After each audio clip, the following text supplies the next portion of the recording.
Janganlah beribadah kepada Allah mereka, sebab hal ini akan menjadi jerat bagimu. Ya kan? Janganlah beribadah engkau yang sudah keluar dari Mesir, yang sudah diselamatkan oleh Tuhan Yesus. Engkau hanya boleh harus menjadi seperti Abraham, Ishak dan Yakub, fokus melayani Tuhan. Jangan sibuk melayani Silo atau beribadah kepada hal yang lain, itu akan menjadi jerat bagimu sendiri.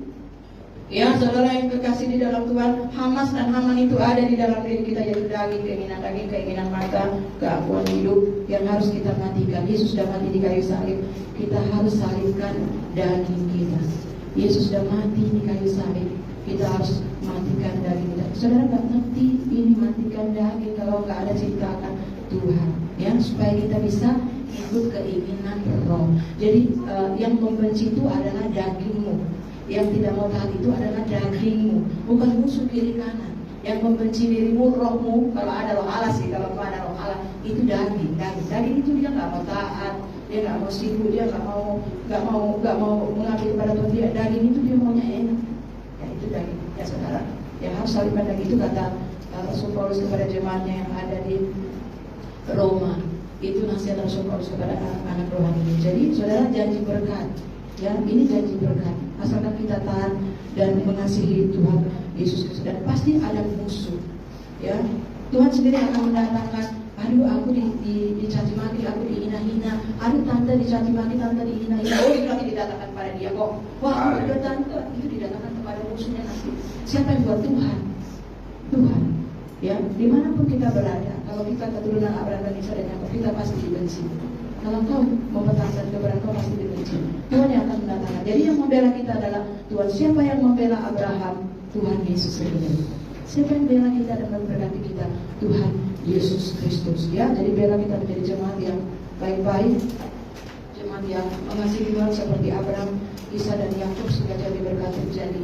Ya, supaya keturunan Abraham, Ulangan 8, ini kan mereka sudah sampai di tanah Kanaan. Yang jutaan itu udah mati saudara, ini tinggal sisanya. Karena ini hanya ulangan kan. Yang lainnya, ini yang tinggal ini hanya si Musa, si Kaleb sama Yosua. 40 tahun itu sudah banyak yang mati. Dimatikan Tuhan, memang dibunuh Tuhan.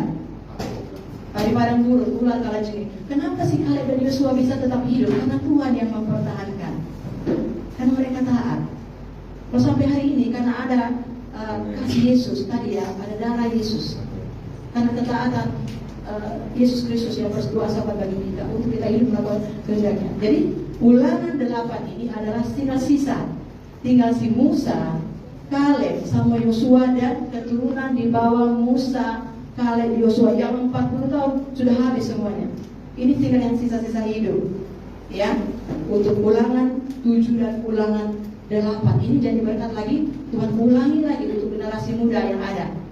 Ya, yang lainnya sudah selesai ya saudara yang kekasih di dalam Tuhan. Jadi diberkati untuk mencari berkat. Mereka sudah sampai ke tanah Promised Land Kanaan.